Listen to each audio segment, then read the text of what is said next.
What I've got here is an array of lead softness, and I don't have it listed here, but here you can see this one's 2B, and as they get softer, let's say like my next one would be 3B, 6, wait, I have a 5, 6, 8, 9, and I think they have them all in between.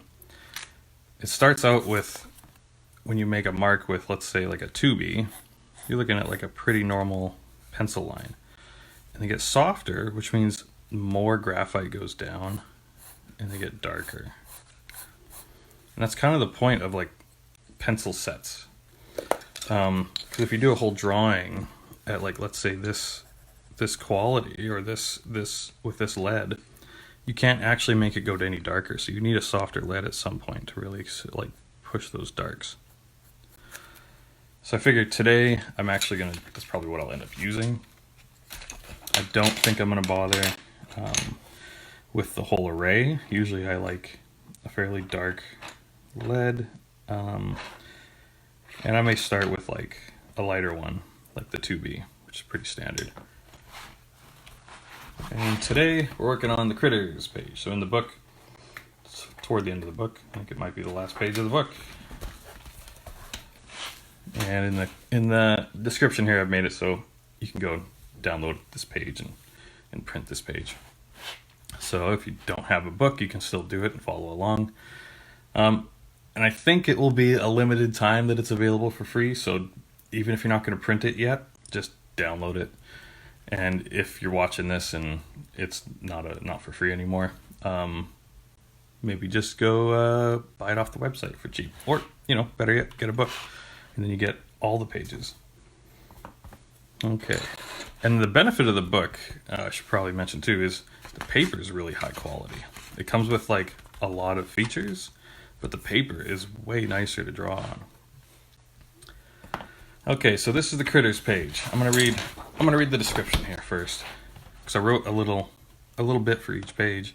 This one's called the critters. It says, this page features many wonderful creatures and elements meant for a younger audience. We wanted to have fun presenting an assortment of little characters and shapes. Although designed for children, the critters page is useful to anyone for practicing simple lines and shapes. I have a few points to consider, like the value of art to children and their development means many things. Art develops creative thinking, stimulates physical coordination, creates joy, enhances aesthetic awareness and sensitivity, serves as an emotional release, and increases self-understanding, and leads to the integration of the individual. And that's actually true for adults as well. Children have a need to draw, as it serves as a much needed method of expression. I think true for adults too. Praising a children's efforts, not their artwork, shows acceptance and respect, giving the child increased confidence and drive. So you could say things like, did you enjoy drawing that? You seem to be having a lot of fun. And they seem to get it. And then I quoted Pablo Picasso because he said, every child is an artist. The problem is how to remain an artist once we grow up. And that's what we put down for the critters page. So usually I'd like to just take a look at it. You kind of scan it, figure out what you like, what you're attracted to. And this page is awesome because it's a bit of a collage. So there's a few different characters and you may prefer one over the other. So start where you like. I think I'm going to start on Caterpillar. I just think he's great. I love these little booties. But all these characters are fairly happy. And so I'm just going to start out probably on the mouth and follow the general shape at first. And if you have any questions, by the way, during this, just, send them along in chat and I'll try to answer them. You got your page ready. Awesome. Great. You can use whatever utensil you have, like whatever pen or pencil. It's really up to you. The book is really meant to make it possible for people to draw who otherwise can't or won't. Because it seemed a bit unfair to me that drawing was limited to people who put in all the time and effort. Like, sure, they earn the ability to create whatever they want by doing that. But I think there is something missing where people who maybe could benefit from drawing and just won't because it's just a bit too daunting. Yeah, this lets them do it. And in the end, they're your lines. You get to make this page whatever you want. So just be creative, try to figure out what you like, and try not to worry too much about messing up. Just have fun. Make it your own. Because I think the creative part of this is that it's playful. I'm going to do this, I'm going to try it and see what happens, and it'll be an experiment. And if it goes wrong, fine. I'm cool with that.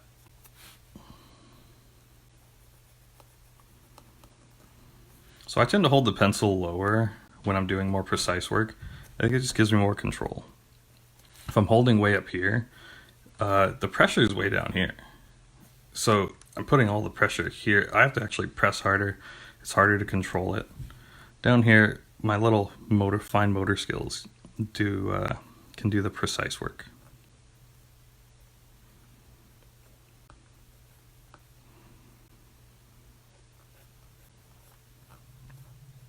And getting better at drawing, getting better at art like this it is about trying new things.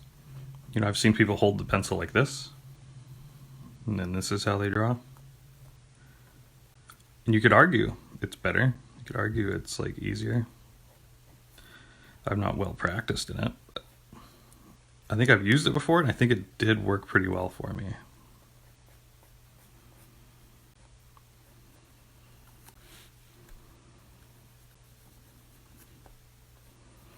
So these darker areas, I think that's where I will try to use I have 5B, I might go for 5B. And just see how much darker it makes it. Maybe 6.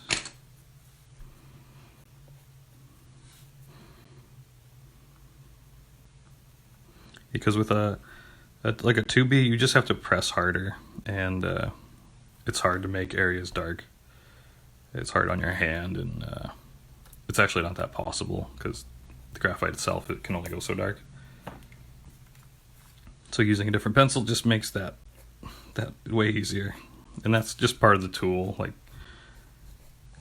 you could always put screws in by hand, but once you have a drill, you're like, oh my god, this is saving my life and my hands.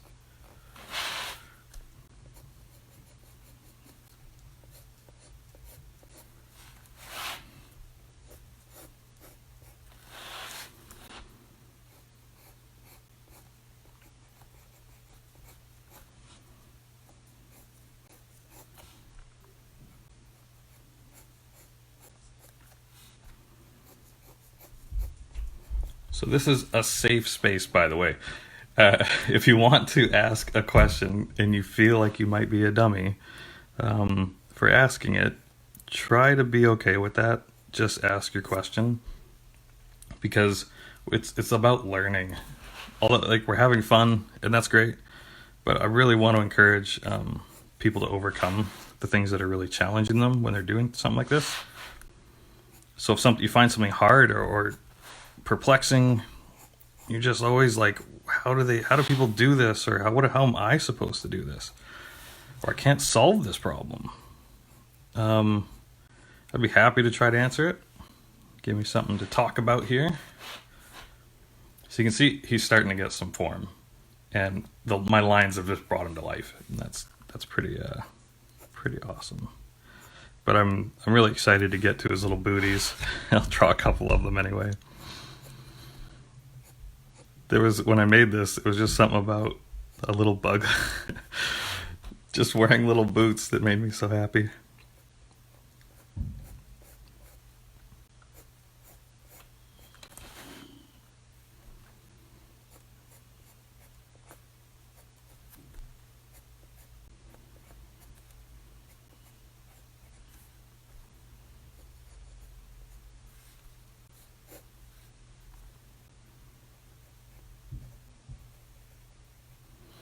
So I'm going to draw like a kind of thick shape here on his leg. I'll put it up close so you can see. And that little shape, there's an arc to it because his shape is actually like a round cylinder. So if I just did a little thing like that, automatically he becomes a lot more three-dimensional because his body blocks the light. And this little highlight here is kind of telling you where the light's coming from.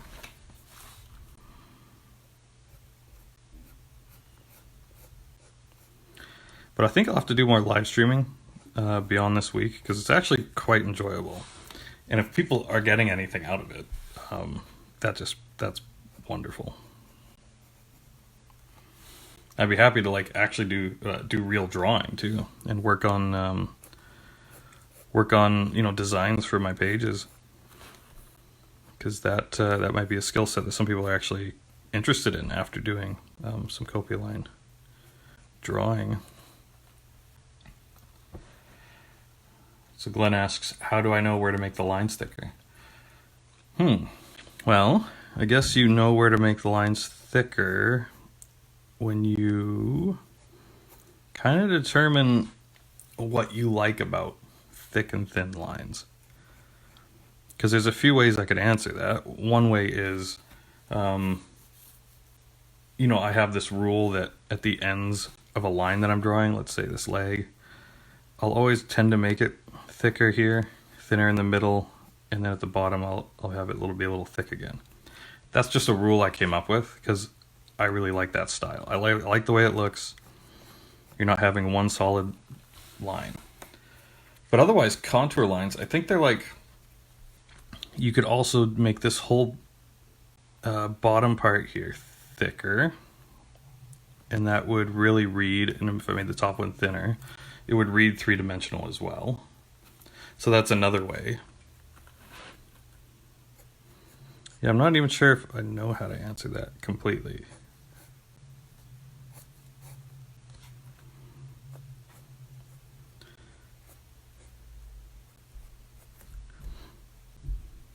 I'm going to put little triangles that are coming out from his toes. You see that little odd triangle? If I do that, because this little part of his toe is actually coming off the floor, off the ground. So I do that, automatically it looks more realistic.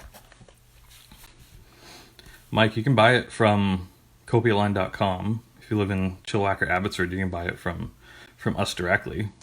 We'll bring it right to you. Otherwise, we sell it online through our website at Kopialine.com. So you can get it there.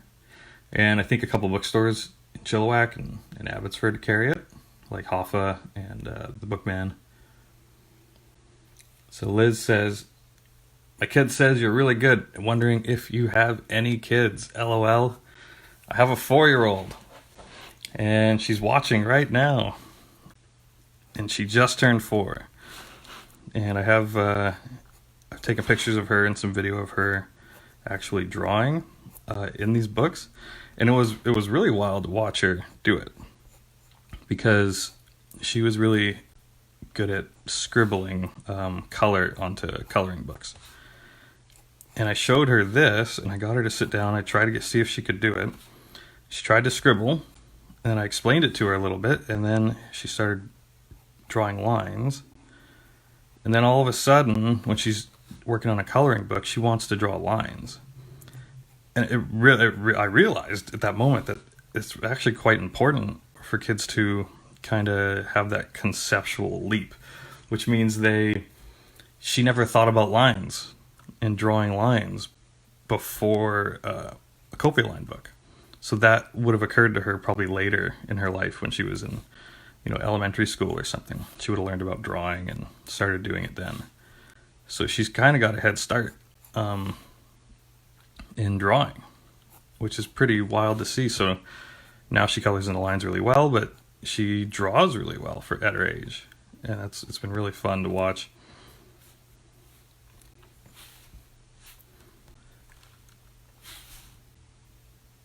Oh, and I should say thank you. Thank you for your kids to say that I'm really good. I appreciate that. I've been drawing since I was really little. I remember I was doing scribbles in preschool, and then I kept drawing as I I went through the years. And an encouraging thought is that I used to draw like everyone else in school. Everybody drew the same. And there were a couple kids who would do it a little bit better than others, but for the most part, it was all the same. And just to interrupt, I'm going to move on to my flower. And then I noticed as the years went on and I went through school that lots of kids stopped drawing, and they would just quit. And I kept going, and the other ones who kept doing it, you could tell like we were getting better as we went on. But then eventually it was like I was the only one drawing. When I put a little chip in its tooth, just to mention.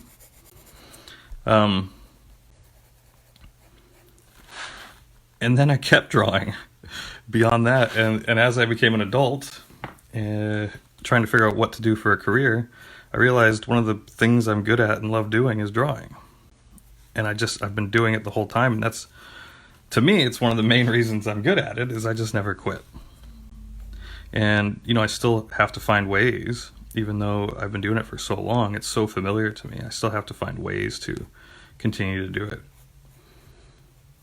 I think there's a misconception that people that draw are just naturally good at it. And I argue it because I think there's a natural inclination to do it. And maybe that's the one natural kind of element. And some people are actually quite good. They just can figure things out better than others. So maybe they learn faster at it. But I've seen people who are no good and learn slowly, become very good at it. So I think anybody can do it. How often do you or should you sharpen your pencils? So if you draw kind of on the side of your pencil like this, you'll keep it sharp. It'll flatten out, and then you just rotate your pencil. It'll flatten out on one side. You rotate your pencil and use the other sharp side. But usually what I do to cheat the system is I use a mechanical pencil, which is always sharp. And it has a flat side too, but it's generally sharp. And you can just break the lid and bring a little bit more out, and then it's sharp again. So that's a little bit of a preference. If you're using a regular pencil like this, I would say just do it whenever you want. There is a benefit to drawing with it dull though, because it's not all about it being sharp. Sometimes you want broad strokes. You want to cover more surface area, and you don't need to put a sharp line down. And that's kind of the finesse of drawing is, I suppose deciding where you want to cover more area and where you need some softness, because it's not all about sharpness. And a compositional kind of idea for painting and things is like where you want people to focus and make sure they look at that spot. You make that part sharp and clear, but the part they don't need to really look at, you don't have to put that amount of detail into it. So if you want them to really look at, let's say like these eyes, then I make that sharp, clear. And then I don't put so much emphasis on this mouth or so much emphasis on some of these other areas, but I make sure this is kind of detailed and sharp. And that might be a bit hokey to try to explain on this, but it's a bit of an advanced concept, I suppose.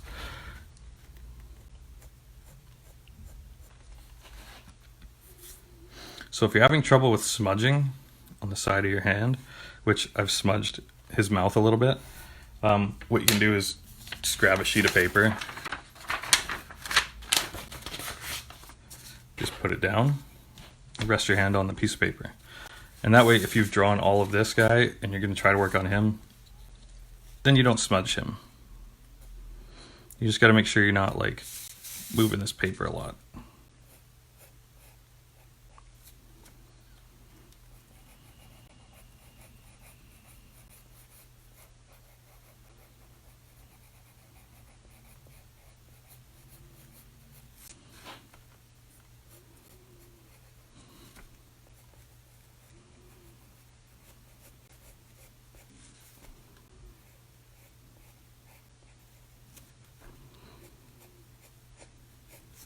So I just want to talk maybe about copiography in general.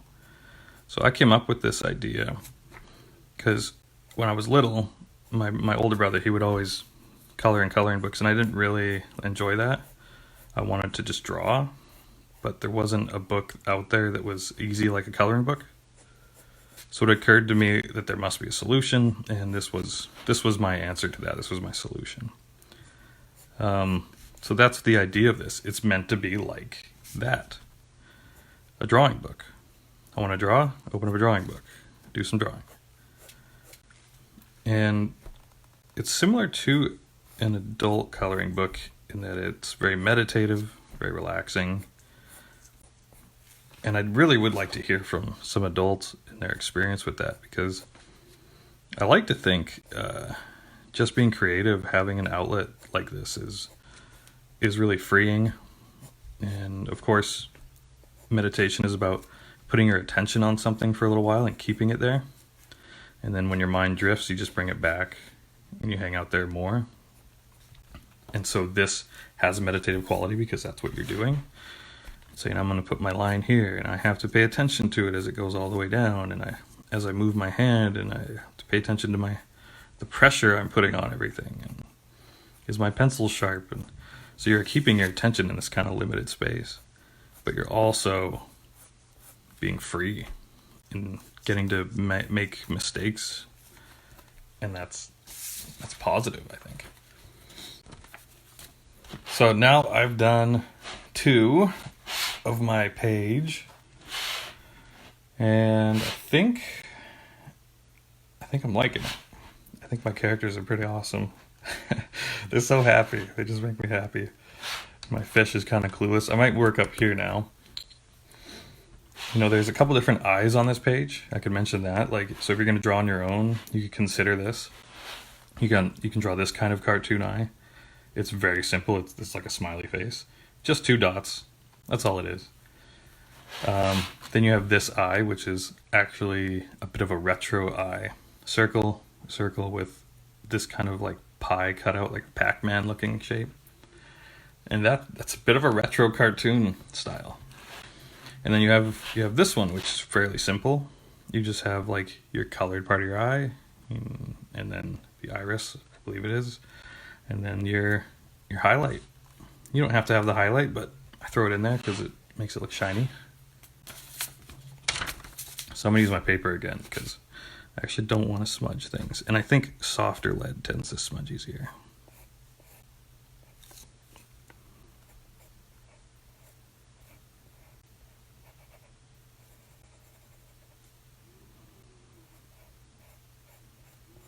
So one of the things too that I think is worth considering is that these pages, like a coloring book, don't have instructions. You're supposed to do whatever you want with it. My girlfriend likes to put in little thought bubbles and give the characters more personality by giving them, like she'll put a headband on them or some clothes, or give them something they're saying. And I think that's what I really meant with the book.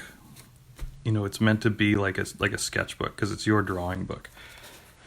And in a sketchbook, you spend time personalizing it. So in ours, we made it so you can draw your own cover. And we explain all the features in the book, but that's really a huge part of it for me whenever I had a sketchbook. It was kind of like, eventually it was a reflection of who I was. And that's important because it's like journaling. When you write in a journal and you kind of express yourself, eventually it's an extension of you in some way, like a memory. Jenna says the snail is her favorite. Yeah, he's pretty radical.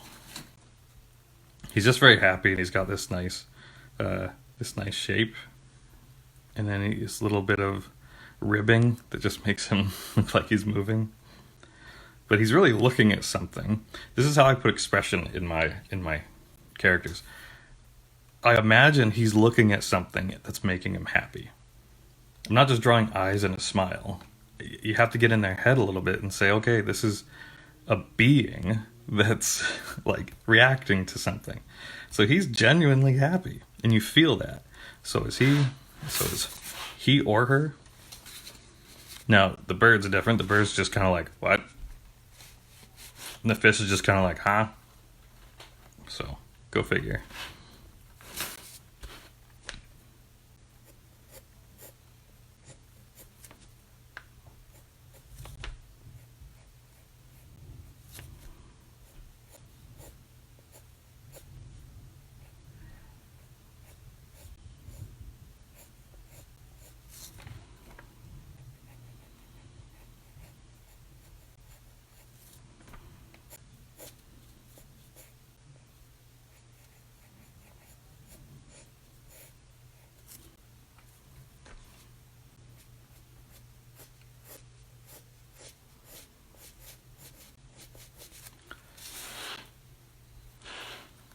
So this is a class, sort of.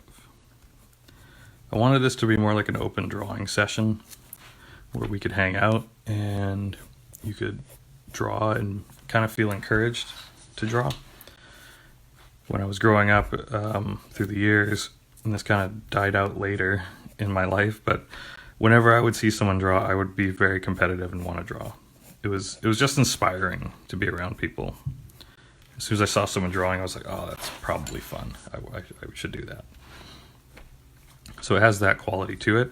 The class portion is less about me instructing you on what you need to be doing, because I actually really like the open format of you draw. And that's it. You just draw. If you actually have a problem or a curiosity or you're trying to learn, I'm all here. I'm right here for you. I'm happy to help.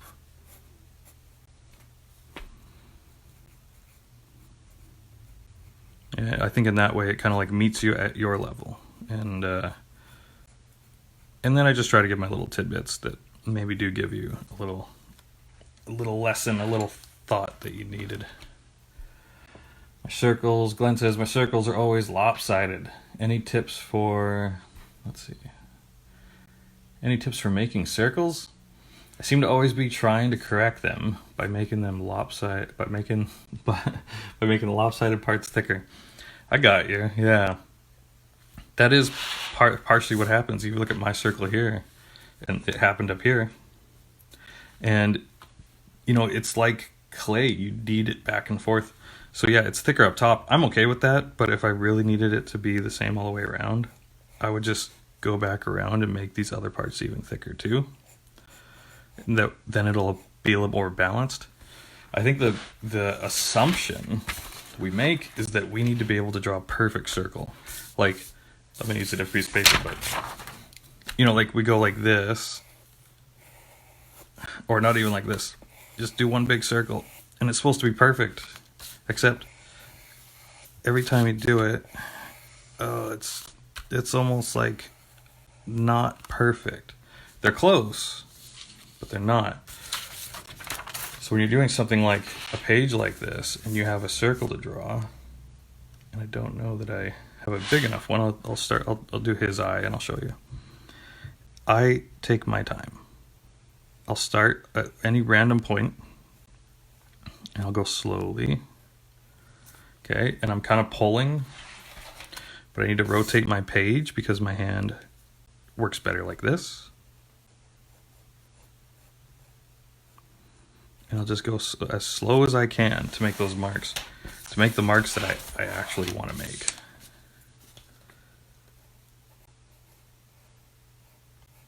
You can practice the shapes before you make them.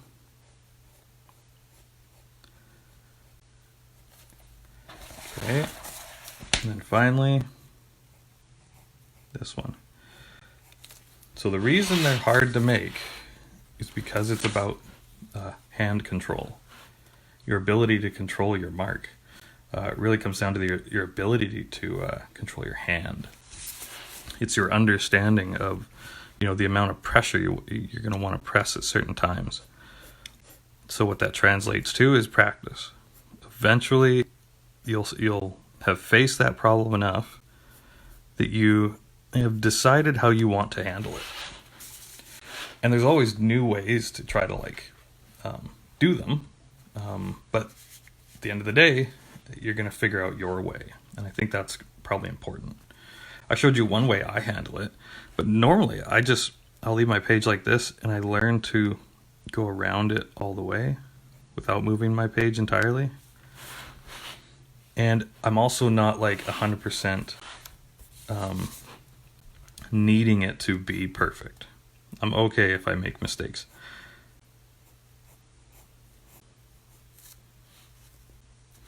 So I don't know if I answered that perfectly well. He says, LOL, I corrected my caterpillar eyes by putting glasses on him. Hey, that's fine. Yeah, I think that's great. Because, when I was a kid and I would draw, and I learned that you can correct things that way. And what you're doing is you're turning essentially a mistake into something better.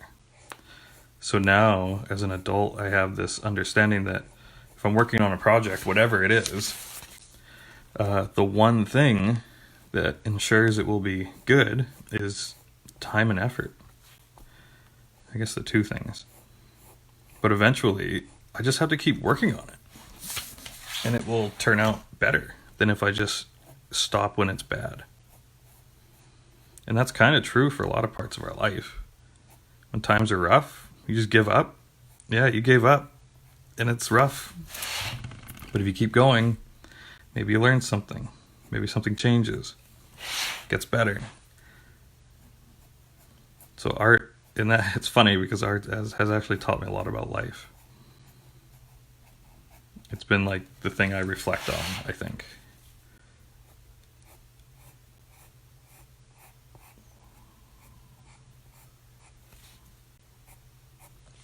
But this is why I make these small little flicks when I'm doing it.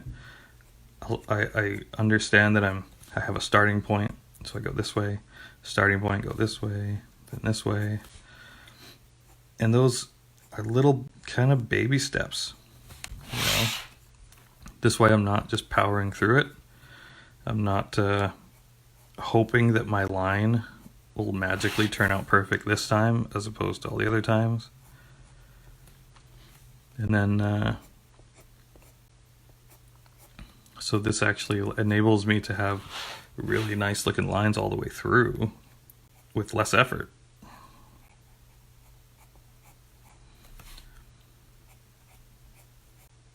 And that's actually with a Kopialine page, I should say, because when you're drawing freehand, you're going to want to draw lightly and come up with a design that I think looks nice before you can start putting final lines on it, which is more like what this is. Let's see. The thing with these pages too is you kind of have to look close, especially if you're printing from home. A lot of the colors aren't going to print super well because at-home printers usually aren't very good compared to like a professional printer.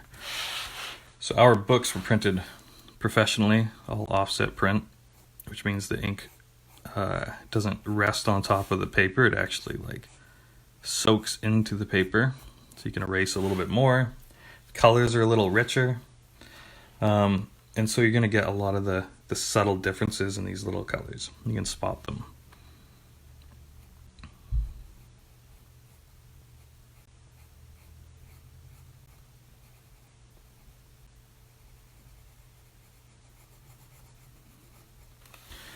So here I did a gradient on the eye. I did a line around it, and then I started coloring it thick and just tapered it off to where I'm not even have any graphite. And if you look, that makes it look three-dimensional right away.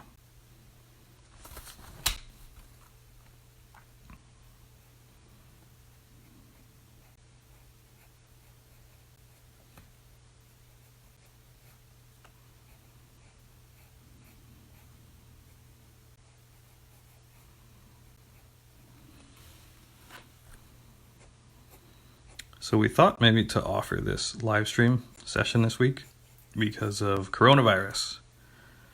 We're all supposed to be quarantining ourselves, staying at home, staying away from each other. and that's supposed to slow the spread of the virus. And what another thing people aren't considering about it is that influenza viruses mutate. So then us staying apart from each other actually keeps it from mutating the same way. So that being said, we thought we would offer this since everyone's going to kind of be at home, and it might be fun to have something to do rather than watch TV and just eat snacks. So we're going to do it all week, do it till Saturday, and then probably inevitably do it beyond that at some point. Offer it again.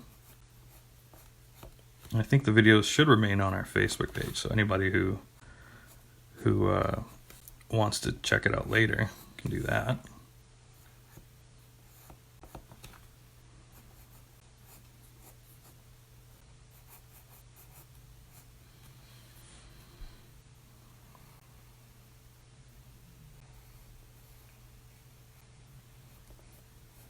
So I've just started in on these trees. And I'm just allowing my hand to rest on my palm. And that's giving me stability to let my fingers just kind of do these round shapes. And I have to kind of position my hand in a way that's going to let my fingers make the shape. Because if I'm just like this and I'm trying to make these shapes, it's actually going to be kind of hard. So I use the pivot kind of point on my hand as a tool. I think you need to a little bit. If you need to rotate your paper, feel free to rotate it. If you focus on the line, you make sure that it's a good line, then you don't need to be looking at the whole picture the whole time. It's good to see the picture, and see what you're doing, see the choices you're making, and if it's adding to the picture. But at the end of the day, not every line needs that kind of like overview attention.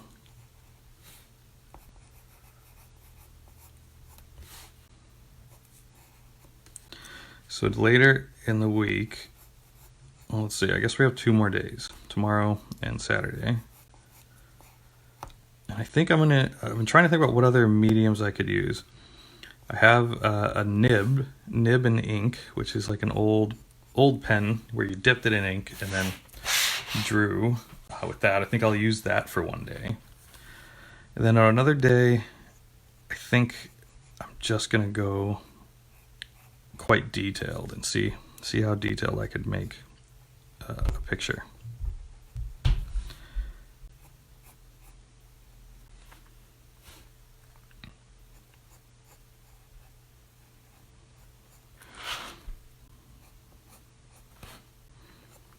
And I am sticking to my lines pretty closely on this one.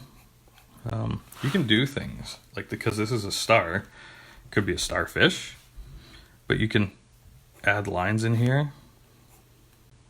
Maybe a line goes from the center to the outside. Right? Maybe it's wet, so maybe I draw some extra lines of like water coming off of it. Maybe my little caterpillar's thinking like, let's see, he's going,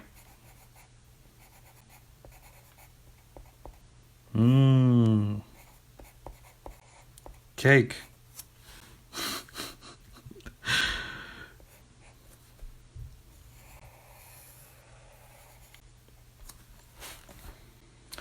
Let's see, what would the flower be saying? I wonder.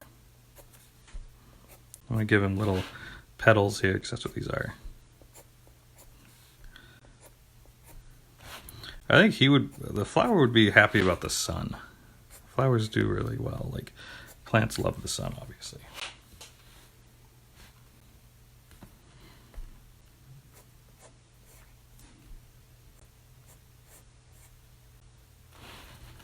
Oh, I don't know if you can see that.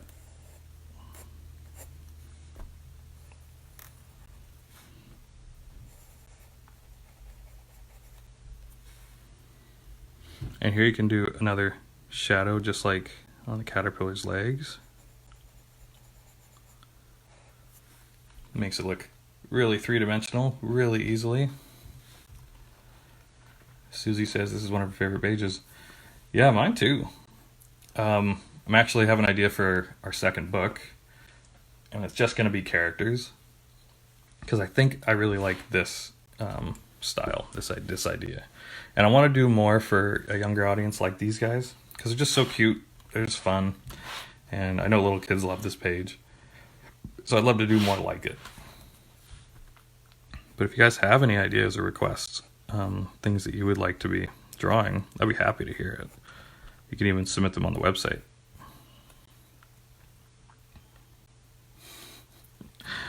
Apparently, our daughter Megan keeps taking the book to draw, so that's good. She loves it. Good job, Megan. Okay, so I'm putting all of my attention really in these corners, and I'm just trying to like go kind of soft in the middle. I think it'll help it look a bit more soft, you could say. Which I want. I want it to be like kind of fluffy trees, not just hard, uncomfortable looking things. And the shapes of these leaves, they're very much similar to the shapes of like the clouds from the last page we did. And on that page, we just kind of kept them a little blurry, a little bit light, so our line wasn't really a sharp line. It was kind of a thicker line. It was spread out. You know? I don't know if that makes sense. Here, I can turn to it for a sec. Yeah, here you can see those clouds and how that line is actually quite thick or spread out. I don't even know how to say it. It's I touched it kind of lighter with the graphite or with the pen I was using, but then here it's really sharp. So this looks hard and rigid. This looks soft and light.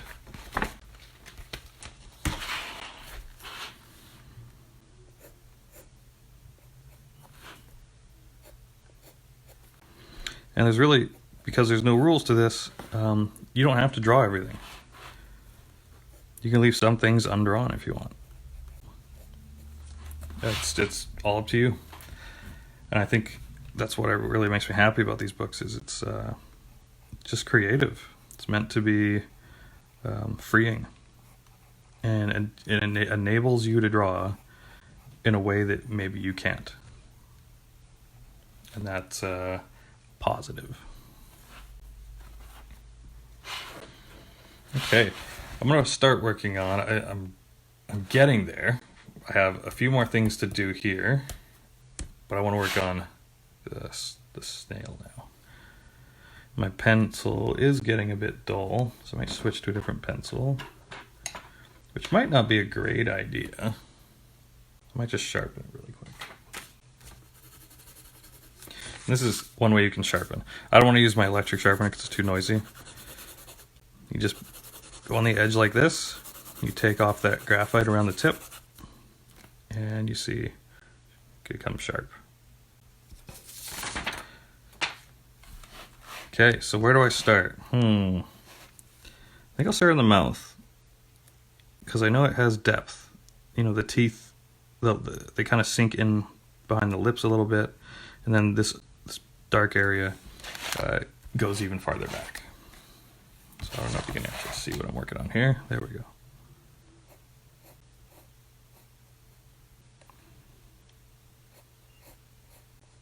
And that with the teeth, with the inside of the mouth here, it's kind of a similar idea as to that on the leg, right? To this thing. So you can make the line thicker on the top in here, because you know those teeth are sunken in a little bit behind that lip. So if you make that line just a little bit thicker, it should push the teeth back, you know, push them back. Same goes for the inside of the mouth here, except the inside of the mouth is all dark. And by making it all dark, it automatically pushes the teeth forward. And that pushing, pulling thing was something that I learned a long time ago but I learned it when I was painting. You know, you can do certain things that push mountains farther back, so they look farther back. Or trees, so they look like they're a little bit closer. And then finally your foreground object, where it's like a person or a character or whatever. Maybe a barrel actually looks like it's closer. So because this antenna, or his eyeball is sticking right out of his head, I opted to emphasize that.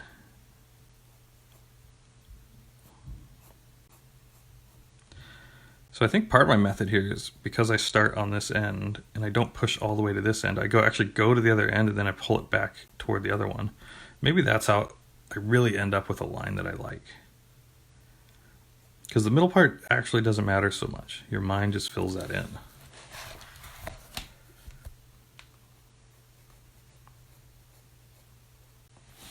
And this is where I'm dealing with a round object. And I'm having to be delicate with it because I want this to be a really nice and round object. And if I keep the line thinner around it on the top, it's going to read more in 3 dimensions.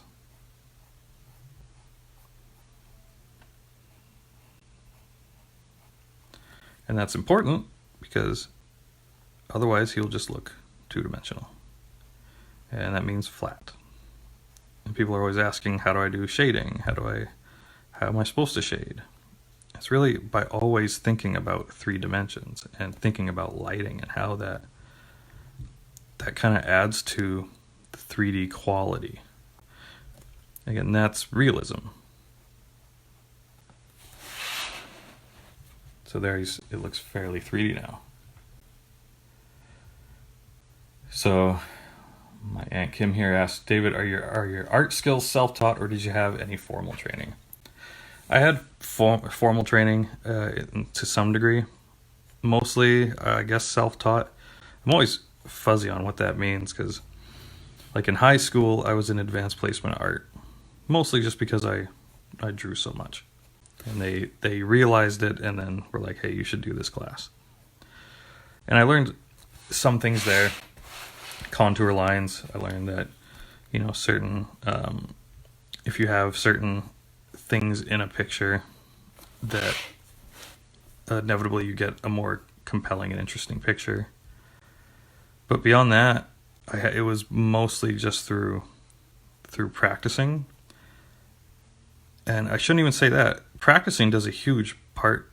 It's a massive part of the education process for art. But at the end of the day, you need to learn fundamentals. So fundamentals are like your value scale and things like texture and pattern and contour lines and negative space. Those are like fundamental things. And so those I learned some in school, some through other artists who sold educational videos online. I've read some things in books. I spent a lot of time hanging out with artists and learning right and wrong ways to do things. A lot of my learning came from teaching, because when you teach someone what you know, you get to spend time with the thing that is somewhere sitting in your brain. And they're not usually things we spend time thinking about all the time. And I think it just helps when you teach what you know, even if it's very little. Like even if you're just starting and you've learned a couple little things, find someone who doesn't know that, teach it to them. And what it does is it helps you order in your brain the thing that you're trying to teach. So you get to you hear 100% of what you're teaching, and the person who you're teaching it to might only hear 50%, if that. So you're kind of educating yourself with what you are understanding a little bit. It just helps you to get it a little bit better. So anyway, that's one way that I learned, was by trying to help others improve their skill set.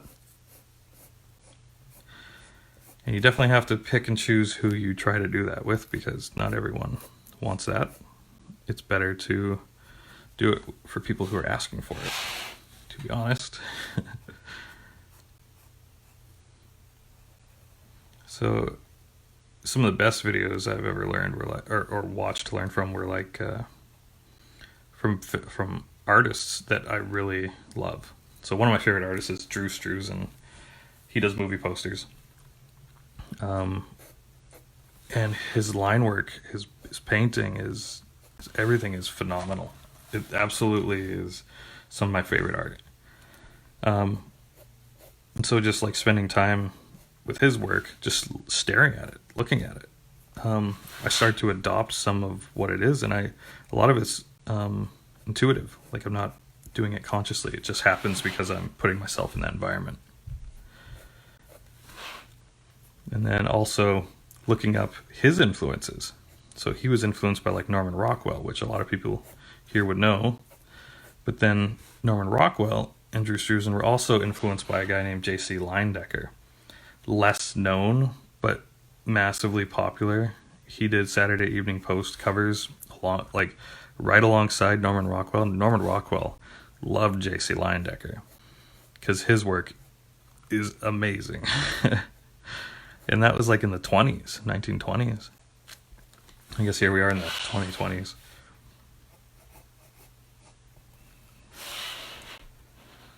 All right. Snail's looking pretty great. Yeah, so one thing I've added into these pictures is I've tried to put 3 dimensions to it already. So if you drew this line, this little shape here, and this one here, all this does is a highlight on this body. So this little dark part here and this little dark part here, it's the shadow of this shell. So this shell blocks this light that's the highlight of this shape. So by drawing it, you've just made it look 3-dimensional. And that's what I love about drawing now, is really lighting. It used to be detail when I first started. It was all detail. Everything has to be detailed.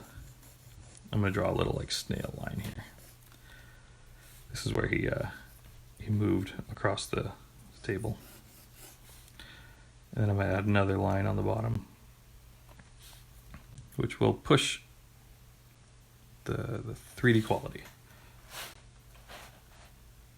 We're getting close to the end of the time here. I've got about 9 minutes left, and I'm going to shut it down. So if you have any questions, ask me. Give me a hard one.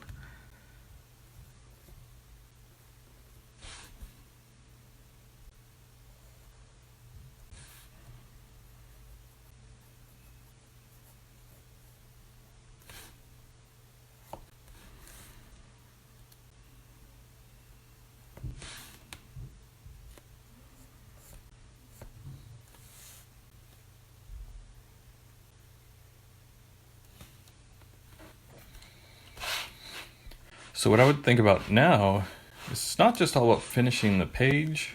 I might actually move on to a different page at this point, come back and do these later if I want to, or add to my characters. You don't have to power through it all. It's kind of up to you. I'm saying that mostly because I am drawing through these pages during this week, but these pages may take you a lot longer than this. Like, I'm a professional. I've been drawing pretty well since I could hold a pencil. So it makes sense that I would be able to draw quickly. So go at your own pace. This is not about pressure to get things done. I think that quality is great for like work, but for art, it should be a bit about beauty. So spending time with each line, seeing the beauty of the lines you're making, it's really important, because otherwise you're looking at your lines super critically all the time, saying it's not right, I made a mistake, it's a wrong line. And there really aren't wrong lines. It's kind of cliche to say, but any line is interesting. You just have to look at it that way. So if you go slowly, you just make some shapes that you think you'd like to make, maybe it doesn't turn out perfect, and you're like, yeah, that's a glaring like beef. I wish I didn't do that, so learn from it. You say, next time I won't. But in the end, there's still a quality about it that might be enjoyable.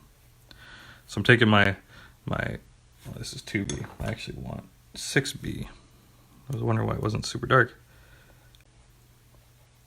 I'm going to go around the edge on this one.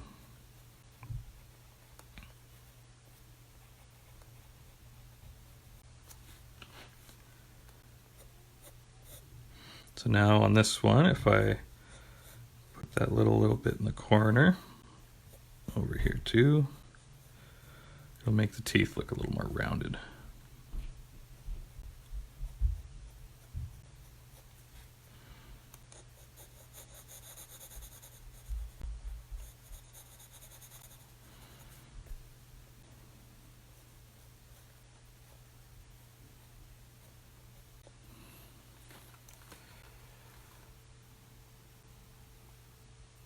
Well, thank you, Aunt Kim. I appreciate that. She says it's been very meditative. She enjoys listens to meditative. She enjoys listening to me talk while she's drawing. And I'm a good teacher. Well, that's a nice thing to say. I appreciate it. Yeah, I would agree, Susie. She says it's a really relaxing therapy, even if you don't draw long. Yeah, I totally agree. I love watching people draw because it is. You see something come to life, and you watch the lines form, and there's something about it.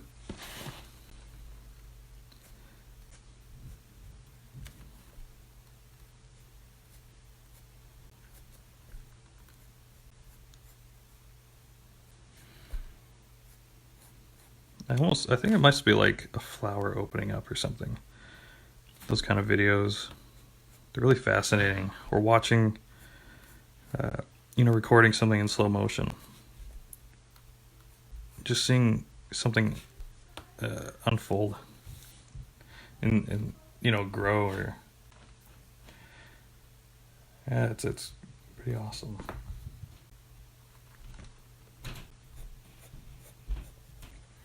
And I appreciate everyone who's coming by and hanging out, and especially if you're drawing long too. It's really cool to see.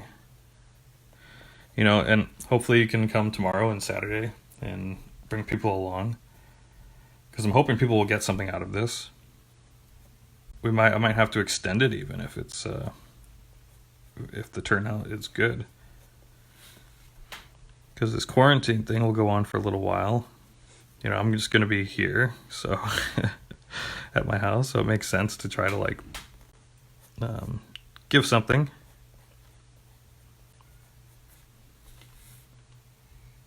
And if anyone wants personal kind of educational time, just feel free to reach out. I'm happy to try to help. So I'm taking my darkest pencil here, and I'm just going to go into the nooks and crannies, and that's where I'm going to put some darker lines. In the nooks and crannies. So find all your nooks and all your crannies and put some dark lines in them. Yeah, I think an evening session would be good. Yeah, feel free to let us know what the best time of day that works for some of you, because it might just be this time of day that's hard for people to attend, and I have no problem doing it in the evening. I just don't know what time would work. If it's like 6 o'clock, 7 o'clock, 8 o'clock rock, 9 o'clock, 10 o'clock,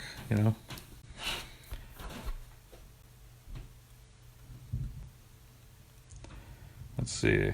I'm scoping for nooks and crannies. I think right here, if I put the little line here, this will really help. I had one on this one, just not dark.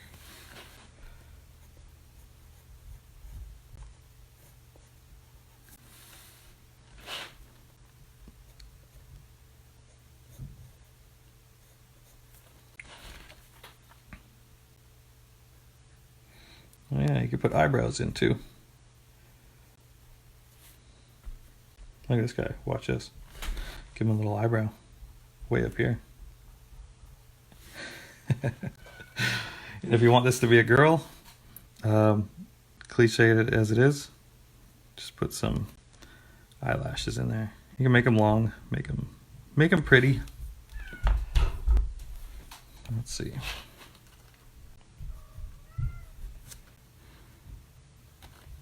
And these are the additional details you can look into. On the boots, you could add shoelace lines if you like.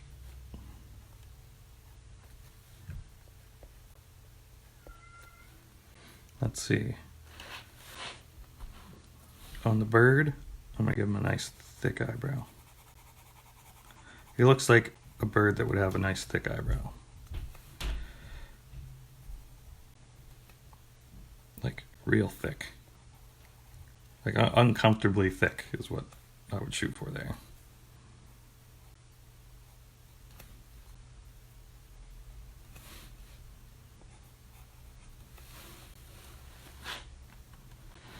Now my fish, I'm not giving him an eyebrow. That looks great. Okay, well that's it. I'll leave it at that. Let's see, what are we doing tomorrow? I think it's the Lighthouse. I'm checking. Yeah, tomorrow we're gonna do the Lighthouse Page.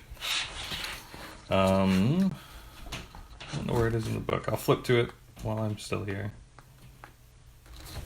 There we go. So this is the page for tomorrow, and it's pretty awesome. Lots of clouds. Nice, beautiful scene. No characters.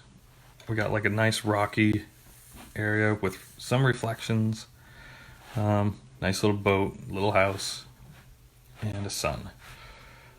So that should be a nice, relaxing, pleasant one to see unfold. And I put this one in because it like really resonates with like a nice painting. So if you have a book and you draw along, maybe it turns out really great. Maybe you take it out of the book with the nice perforated pages we have, and you put it in a frame and you frame it and you say, Grandma drew this. Okay, well thanks for coming, and I'll see you tomorrow.